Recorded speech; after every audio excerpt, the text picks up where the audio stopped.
আসসালামু আলাইকুম গাইস, আমি কাচ্চি বিরিয়ানি বানাবো। এর জন্য সব উপকরণ এই যে রেডি করছি। একটা একটা করে দিয়ে মাংসখানি মিনিমিট করে রাখবো 1-1.5 ঘন্টার জন্যে। আমার কিছু উপকরণ এখানে নাই, ওটি বাজার থেকে আনা লাগবো, পরে আবার কিছু দিমু। এখন যা যা আছে এগুলো দিয়ে দেবো, মাখিয়ে মিনিমিট করে রেখে দেবো। 1-1.5 ঘন্টা পর তারপরে রান্না করব। দেখতে থাকেন আমি কী কী দিই, কীভাবে রান্না করি, সাথে থাকেন। তো এখানে আমি পেঁয়াজ, মরিচ, কাজু বাদাম, কাঠবাদাম দিলে বিরিয়ানি করছি। এখন দিয়ে দিলাম এই যে মরিচের গুঁড়া। এখানে আছে 4 পদের গুঁড়া মশলা, জিরার গুঁড়া, কাঁচা জিরার গুঁড়া, মিক্স মশলা, ছোট হজের মশলা। এখানে 4 পদের মশলা আছে, এগুলো দিয়ে দিলাম। একটু লবণ দিয়ে দিলাম, আদা বাটা দিয়ে দিলাম, আদা রসুন মিক্স করা বাটা। এই যে কিছু আনা মশলা দিয়ে দিলাম, রং এলাচি, দারচিনি, তেজপাতা।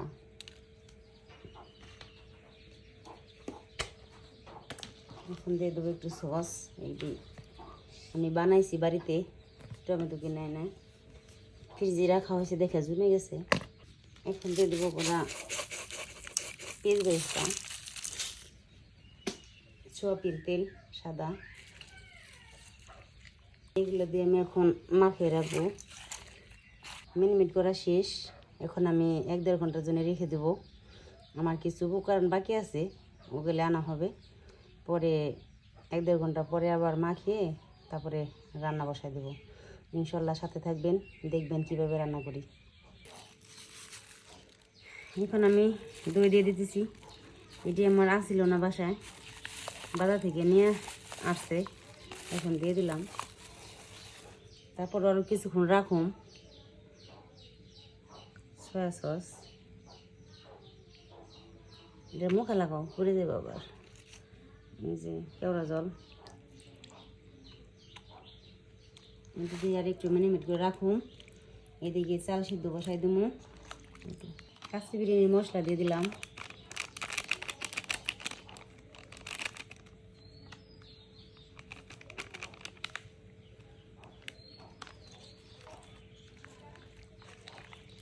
এখন আমি পাতলের ভিতরে গুঁড়ো ঢেলে রাখতেছি, জিরের ভিতরে দিয়ে দেওয়া হইব সব কিছু দিয়ে। তো কয়েক পিস আলু দিয়ে দিলাম। আমি প্রথমবার আলু দিলাম, যতবার রাঁধছি আমি এই পর্যন্ত আলু দিইনি। আমি এখন পর্যন্ত এই পাতিলেও রাঁধি নেই, সিলভারের পাতিল। আমি যতবার রান্না করছি ফ্রাই প্যানের কড়াইতে রান্না করছি, ওটিতে রান্না করতে অনেক সহজ, ভালো লাগে। কিন্তু এখন মেহমান আছে, জনসংখ্যা একটু বেশি। আমি আগে যে পাতিলে রান্না করতাম ফ্রাই প্যানের ওটা আটবো না, এর জন্য এখন আমি যে একটু বড় পাতিলে দিলাম। এটা হচ্ছে সিলভারের পাতিলে। এই তো আমার পানি ফুটে গেছে। আমি এই যে চাল বয়েল করুম, একটু সয়াবিন তেল দিছি, একটু লবণ দিছি। এখন এই যে চাল দিয়ে দিতেছি, কিছু আনাম জিরা দিছি পানির ভিতরে। 80% বা 70% সেদ্ধ করুন। এরপরে আবার নামিয়ে দেবো পানি সেকে। এরপরও মাংসের ভিতরে দিয়ে দেবো। দেখবেন ভিডিওটা কেমন হয়, বলবেন আমার রান্না ঠিক আছে কিনা।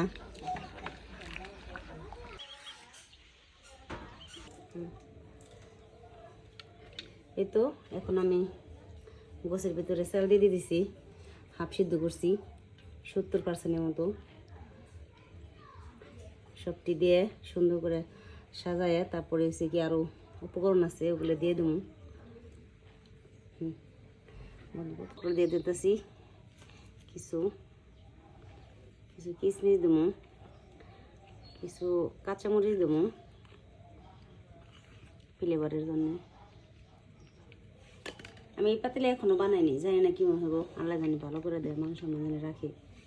কিশমিশি দিয়ে দিলাম, এদের কি জানি বলে জয়তিরি, এটি এক পাশে রাখি, উঠে হেলা দেওয়ানি। ঘি দিয়ে দিলাম, বাড়িতে বানাইছি ঘি, গায়ের দুধ, ওগুলা দিয়ে গোছের ভিতরে একটু দিছি, এখন এগুলোর ভিতরে একটু দিলাম, তোরা জল দিয়ে দিতেছি, জর্দা কালার হবে এটি, পেঁয়াজ বেরেস্তা,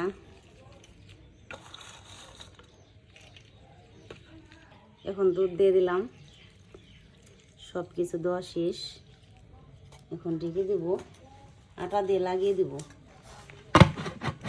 ওই যে আটা দাও, এই তো আটা দিয়ে ঢেকে দিতেছি, ঢেকে দেওয়ার পরে চুলে দেওয়া হবে, 1-1.5 ঘন্টার জন্য রেখে দেবো, হওয়ার পরে দেখাবো কেমন হয়।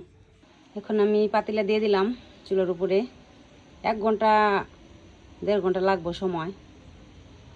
এখানে 1.5 কেজি চাল আছে, 1.5 কেজি গুছ আছে, একটু সময় লাগবো হইতে, হওয়ার পরে দেখাবো আপনাদেরকে কেমন হয়।